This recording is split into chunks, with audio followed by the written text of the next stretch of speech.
Njagala nno okutwala omukisa guno okwebaza abo abavuddeyo okulaba nga bakwata omusajja oyo simanyi gwabadde bayita pressure okulaba nga bamutwala mu mbuga z'amateeka. Naye nze ate okusinga njagala nnyo okwogera ku bantu abavuddeyo nga beemulugunya bannange Mengo nga temwogera n'ebirala byonna ebikwatagana oba ebifaanaganako bwe bityo. Kyenjagala nze okubuulira abantu nti omuntu bw'alumbagana Obuganda okwogera kubaawo ebiseera ebimu abantu bavaayo ne boogera, ebiseera ebimu tebavaayo kwogera. N'abantu njagala okubategeeza nti obutoogera tekitegeeza nti omuntu aba tayanukuddwa. Ekyo kyo Abaganda nsaba mukitegeere nti oluusi Omuganda tagenda kwogera naye bw'aba tayogedde tekitegeeza nti tayanukudde. Waliwo ensonga ezimu Obuganda ebuvaayo ne bwogera nebaayo ensonga ezimu we butayogera naye ate nga buba bwanukudde. Ngenda kubawa ebyokulabirako. Waliwo ku mulembe gwa Muteesa twalina Gavana Andrew Cohen. Andrew Cohen yajja n'awaŋŋangusa Muteesa mu 1953 kwolwo Obuganda bwayogera era ne wabaawo enteesaganya oluvannyuma nga Muteesa akomezeddwawo mu Buganda yattu. Yamala ebungereza emyaka 2. So Muteesa yamaana akomawo nga n'Abaganda beekalakaasizza bangi nga teriyo na kisobola kutambula wabula ng'ensonga eri emu eri ku Muteesa. So mu 1955 Muteesa asobola okudda. Kaakati kwolwo Obuganda bwayogera. Kyokka bw'ogenda n'otunuulira mu 1966 Obote yajja n'alumba olubiri n'ajja alukuba era n'awaŋŋangusa Muteesa. Kaakati ate olaba nti kwolwo Obuganda tebwayogera mu butuufu bwali tebulina bye bwogerera kubanga Obote yali amaze okukajjala. Kaakati obutoogera tekitegeeza nti baali tebaanukudde. Naye ekintu ekyaliwo tugenda ne tulaba mu mwaka gwali gwa 1967 twasooka na 1967 twalaba Danika Amaanyi ne banne bajja ne bakwata emmundu ne beegeza mu kutta Obote kwolwo kyamuyamba kubanga baali awo ku Silver Springs egundi ebugoloobi. Kyayamba nti mu convoy Obote teyaliimu kwolwo n'awona. So olaba nti okwogera tekwaliwo naye Abaganda obeegendereza nnyo buli wabeera nga teboogedde. Era tekyakoma olwo kubanga beeyongerayo ddala ddala. Bw'ogenda okulaba nti mu mwaka ogw'1969 era ogenda okulaba ng'omusajja Ssebadduka yavaayo yenna ekyasi yasobola yaddaddayo kikuba Obote lwakubanga Obote kyamukubako mimwa yawona tekyamukwasa bulungi ku mutwe. So kaakati ate kwolwo Abaganda oba Obuganda tebwasobola kwogera. Of course tebwasobola kwogera kubanga bwali bulinyiddwako. Nekye njagala okugamba abantu nti bw'olaba nga oba Katikkiro tayogedde oba tevuddeyo bantu kwogera tekitegeeza nti tewaliwo kwanukula. Era nze omuvubuka ono yeebaze nnyo Katonda kubanga abo abavuddeyo kumukwata ne bamutwala mu kkooti Baamuyambye. Omuganda bw'omulaba nga omulinnyeeko obanga omujooze ku kintu ekisembayo, ffe ng'Abaganda ekisembayo kwe kukwata ku kabaka waffe.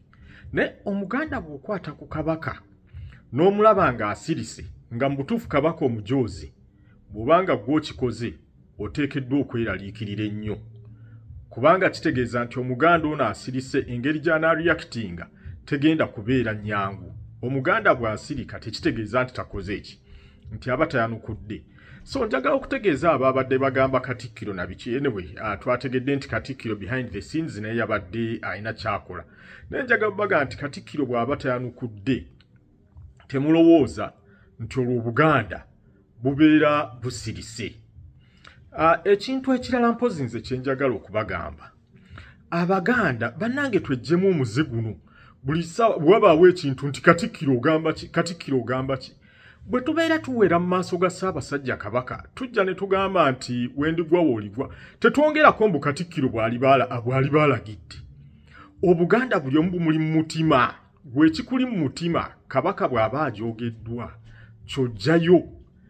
Nze ndi wa mukisa nalabako wano juzi wano omwaka gwali 1999 waliwo Naalinnya Ndagire ne banne bajja ne bakolaawo olutalo ne bajooga Kabaka ne babaako ebigambo bye baamwolekeza nga bali mu kaweefube w'okwagala okuwamba amasiro. Omanye amasiro ago bagegezezzaamu emirundi mingi.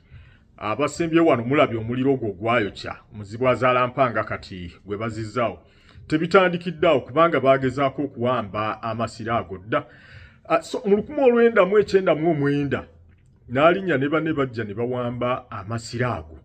Era Obuganda ne tulabira ddala nga bujoogeddwa. Naye nze ndi wa mukisa nti bwe baali bawambye amasiro waakiri ekyo kyonna kyetabamu nali omu ku bantu abaagenda mu masiro. Era bwe twatuuka mu masiro Naalinnya Ndagire ne bannaabo baali mu Muzibwazaalampanga nga balinamu n'amagye ssebo nga bali omu munda mwe beekwese. Kakati twagamba bano tulina okubajjamu naye tebereza nga ab'amagye bali omwo n'emmundu. Omulyango guli gumu ogwo gwe tuyingiramu nga bo bali munda batulaba. Naye ffe tuyingira mu mulyango gumu tubakole ki tubasikemu bakanyuga ebweru. Ng'abasajja abo bali mu n'emmundu kitegeeza nti baali basobolera ddala bulungi okutukuba. Naye twalaba nti okukuuma Obuganda tulina okukikola. So bw'olaba nga Obuganda bujoogeddwa tolinda Katikkiro kubuulira kyakkola. Kati faawo Katikkiro mulwanya muli si ye yatugamba nti mugende mukole ki mulwanirire ekitiibwa kya Ssaabasajja Kabaka oba ekitiibwa ky'Obuganda. So gwe kikubeera mu mutima va mu kukaaba nti Katikkiro ayogere nti Katikkiro tonnayogera. Ate ekiraba naye n'ekintu kino nakyo tukyegendeze kubanga ennaku zino eri abantu nga bo balinda bulinzi Katikkiro ky'anaayogera bamuvume. Olaba wano Katikkiro yagamba nti Ssaabasajja Kabaka ateredde entende nakyo abantu ne bamwambalira mbu lwaki akyogedde. Baali baagala oba ayogera atya simanyi na kumanya. So mu bintu ebimu Katikkiro tetumulowooza nti naye ajja kuvayo mu social media nga ffe twogera kubanga ffe mu social media ebyaffe bizibu. Ngamba ekigambo kimu kwanukula nkuddamu 20.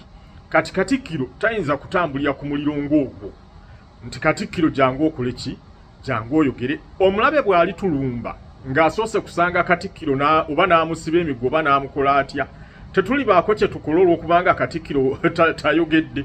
So Abaganda nze mbasaba nti ekintu we kibaawo gwe bw'obanga owulira nti Ssaabasajja Kabaka ajoogeddwa ekitiibwa kya Buganda kino kye twogera nga tuweera nti Ssaabasajja Kabaka we tuligwa waligwa tuleke okulowooza nti Katikkiro y'anaavaayo okutulagira ekyokukola.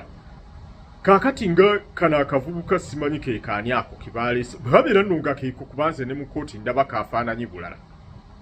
Naye omuvubuka ngoyo bw'aba avuddeyo abantu abamumanyiiko muveeyo kisooka mutubuulira amannya ge amatuufu. Tibanayo omuvubuka ono amannya g'amatuufu y'ono abeera wano bazadde be bano kwegamba musooke mutubuulire museeyo buli kye mumumanyiiko.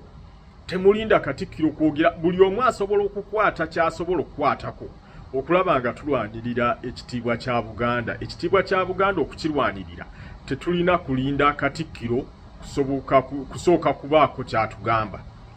Ngamaliriza nyongera okwebaza ennyo bambi buli ayina kye yakoze okulaba nga omuvubuka ono akwatibwa. N'abo nabo ababadde bagamba nti Katikkiro tayogedde nabo mbeebaza kubanga nabo baakikoledde mu kunyolwa. Wabula ngamba nti omulundi omulala bwe tulabanga Obuganda bujoogeddwa tuleme okusooka okulinda Katikkiro okubaako kyayogera oba okulowooza nti Katikkiro yanaatugamba nti bannaye mukole kino. Buli alina ky'asobola okukola tulina okukikola. Obuganda abantu abajja nga babwemwolerako basobole okumanya nti ddala ababulumirirwa weetuli era nti Obuganda tujja bukuuma. Ssaabasajja Kabaka awangaale.